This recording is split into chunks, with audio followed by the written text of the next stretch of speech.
सिंह सुक्खू ने विपक्ष के बार बार वॉकआउट करने पर सवाल उठाते हुए कहा कि ये समझना मुश्किल है कि विपक्ष ऐसा क्यों कर रहा है। उन्होंने कहा कि भाजपा के शासनकाल में नौकरियां बिकने का सिलसिला चलता रहा, जबकि उनकी सरकार बनने के बाद रोजगार के नए अवसर पैदा किए गए हैं।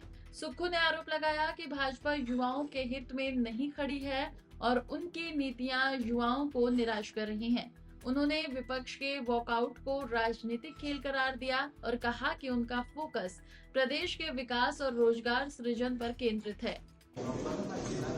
जो विपक्ष बार बार वॉकआउट कर रहा है, ये बात समझ नहीं आ रही। मैं तो सिर्फ इतना कहना चाहूंगा कि भारतीय जनता पार्टी ने सवाल क्या पूछा और किस प्रकार से उनके विधायक खड़ा होकर सवाल पूछने की कोशिश कर रहे थे। ना तो वो अपनी पार्टी को संभाल पा रहे हैं, सप्लीमेंट्री का सवाल पूछने के लिए भी बार बार हाथ उठा रहे हैं। हमारी सरकार बनने के बाद मैंने बार बार कहा कि भारतीय जनता पार्टी की सरकार के समय नौकरियां बिकती रही। सबऑर्डिनेट सिलेक्शन बोर्ड में पेपर लीक किए गए, पुलिस भर्ती में घोटाला हुआ।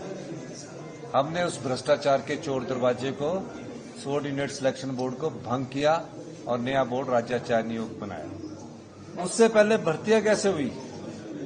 हमसे सवाल पूछा कि 23,000 जो भर्तियां उसका जवाब दो, और 23,000 भर्तियों का हम उनको जवाब दे रहे कि 3,000 लोग जो हैं वो batch wise TGT arts, TGT medical, TGT non medical और को भरा जा चुका है।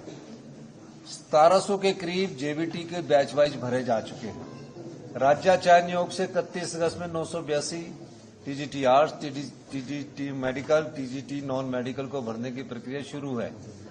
600 जेबीटी के भरने की प्रक्रिया शुरू है और 5,000 पंप ऑपरेटर लग चुके हैं।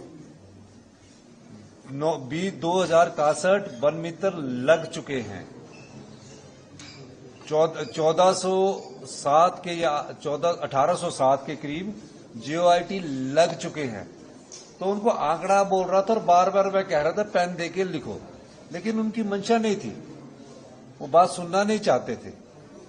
तकरीबन हमारी सरकार बनने के बाद हमने रोजगार के नए अवसर पैदा किए हैं और निश्चित तौर पर मैं कह सकता हूं कि वो जो पूछना चाह रहे थे उनकी मंशा कुछ और थी।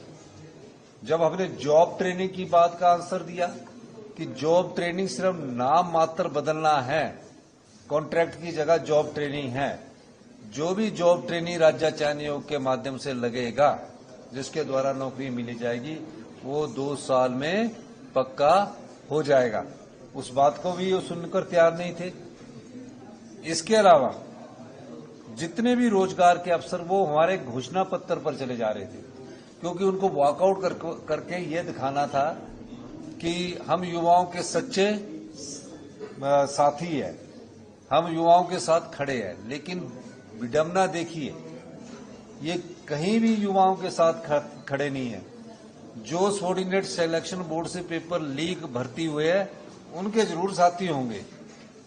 मैंने जब कहा कि मोदी जी ने भी 2 करोड़ नौकरियां देने की बात की थी, हमने तो रोजगार देने की बात की है, सरकारी क्षेत्र में भी और निजी क्षेत्र में भी रोजगार देने की बात की है।